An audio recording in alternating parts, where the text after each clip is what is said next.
In this video, we'll be talking about motivation and emotion. Have you ever wondered why? Why do we do, well, anything? Why do you eat? Why do you sleep? Why do you go to school, wake up in the morning? Why are you watching this video right now? Well, the answer to that simple yet very important question lies in motivation. Motivation, simply put, is the need or desire to do something. Today we'll be looking at two introductory theories of motivation, the first being the drive reduction theory. This theory states that a psychological need or drive simply compels us to reduce that need. In other words, we do whatever we do just so we'd stop wanting to do it. It's as simple as me being hungry and eating a slice of pizza. My need is food, my drive is hunger, and eating the pizza is my drive reduction action. Something called incentives also come into play here. An incentive is an external stimulus that either pulls you towards doing an action or pushes you away from it. In this case, the mouth-watering smell of the pizza or the fact that it's my favorite food pulls me towards eating it just as much as my hunger is pushing me towards it. The whole point of our drive reduction action is so that we can bring our bodies to a state of homeostasis. Homeostasis is a balance of all of our body's physiological systems. Basically what the drive reduction theory is it's you saying, this is my drive, now what can I do to make it go away? But it has a few holes in it, this theory. It's oversimplified for one. Human beings are anything but simple and our minds are incredibly complex. Let's say someone's trying to lose weight. Even though they want to eat a piece of cake, they won't. They won't engage in the drive reduction action just because they have a bigger long-term goal that they'd rather accomplish rather than just fulfilling a small desire right then and there.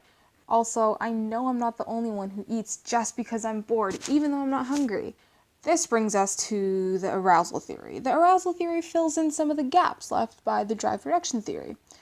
Arousal is when you are physiologically engaged, excited, or alert. This theory proposes that each person has a unique level of arousal that's just right for them.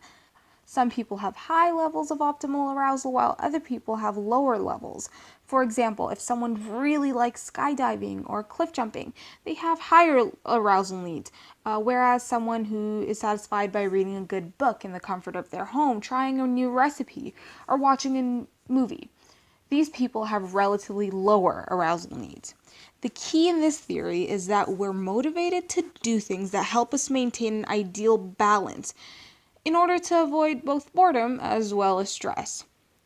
Now, let's say that this is my optimal level of arousal. I would be motivated to do activities that bring my current level of arousal as close as I can to my optimal level. If my current level is down here, I'd want to bring it up here by doing something physiologically engaging, such as going to a party. But if my current level is up here and I'm overstimulated, I'd want to do something relaxing, like going for a walk. Motivation and emotion are interrelated. You'd be more motivated to do something that makes you feel good and less motivated to do something that you know will make you feel bad. But what exactly is emotion? Emotion is a complex psychological state that can be broken down into four parts. One, a subjective label, which could be joy, anger, or sadness. Two, a physiological response, which is your body's biological response it automatically gives when put in a situation. Things like sweaty palms, a racing heart, accelerated breathing. Three, a behavioral or expressive response, which is basically how you react to the situation. This includes your facial expressions. Your eyebrows might shoot up, your eyes might go wide, your mouth might hang open. Your body language, and also if you run, scream, sigh, things like that. Fourth is your cognitive interpretation of that situation. It's basically what you're thinking at that point, your thought process. If you think you're in trouble, you might think, I am in trouble, I'm afraid. Now, imagine you're in the Hunger Games. You're unarmed and walking through a forest. All of a sudden, someone jumps down from a tree right in front of you. They have a savage expression on their face and they begin to charge at you with a knife. What is your emotional state at that time? Well, your subjective label would probably be fear. Your physiological response would be an accelerated heart rate, shaking, heavy breathing, sweating palms. Your behavioral or expressive response would probably be a really fearful and shocked expression on your face. You might gasp, you would probably scream, and you would probably run. And finally, your cognitive interpretation of that situation. You're probably thinking something along the lines of, if I don't do something right now, I'll die. I mean, and that's cool and all, but how does it happen? And what happens first? Does your mind tell your body how to react, or does your body tell your mind how to react? Well, just like everything in psychology, there are a few different theories to this.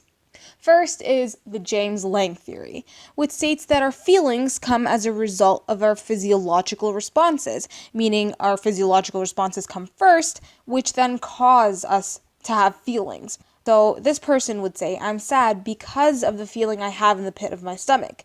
The feeling in his stomach came first, which caused him to then become sad. But a psychologist named Cannon realized that too many of our body's responses to different things are too similar. For example, a racing heart, sweaty palms, and a fluttering stomach can all be attributed to a number of things such as anger, excitement, or even fear.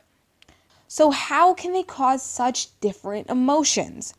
This brings us to the Cannon-Bard theory, which states that physiological responses and subjective feelings occur separately yet simultaneously at the same time.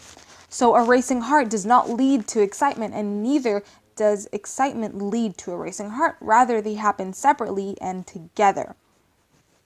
Nowadays, psychologists say that our emotions are linked to our cognition, our thought process, a lot more than we thought.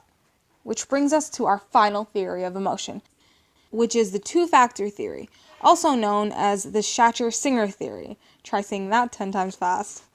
This theory states that in order for a person to feel emotion, there must be, you guessed it, two factors present. 1, physical arousal, and 2, cognitive interpretation. This theory draws on both the James Lange and Cannon-Bard theories of emotion. Like the James Lange theory, this theory also says that physiological responses occur first.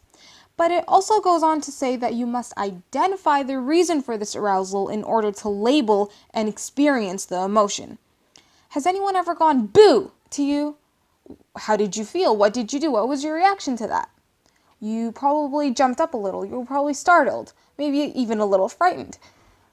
But after, you would look around and try to find the source of that physiological arousal. Then you would probably just realize that it was your sibling messing with you, and you would go back to normal. Or if you hear something at night, you probably would be a little startled or a little frightened, but you would get up and check to see what it is. You would probably just realize that it was your dog, and then you would go back to sleep. And like the Cannon-Bard theory, the two-factor theory also suggests that similar physiological responses can produce different emotions. But where do these physiological responses come from? Well, you can thank your autonomic nervous system for that. Specifically, the sympathetic division and the parasympathetic division. The sympathetic division's job is to spike your blood sugar for extra energy, cause all of those physiological responses we talked about earlier. It basically wants to get you alert and focused in order for you to be able to face whatever challenge you need to the best of your ability. And then the parasympathetic division's job is to calm you down after any danger has passed. It brings all of your body's physiological systems back to normal, and it makes you feel, well, normal. That was our brief overview of motivation and emotion. I hope you learned something new today.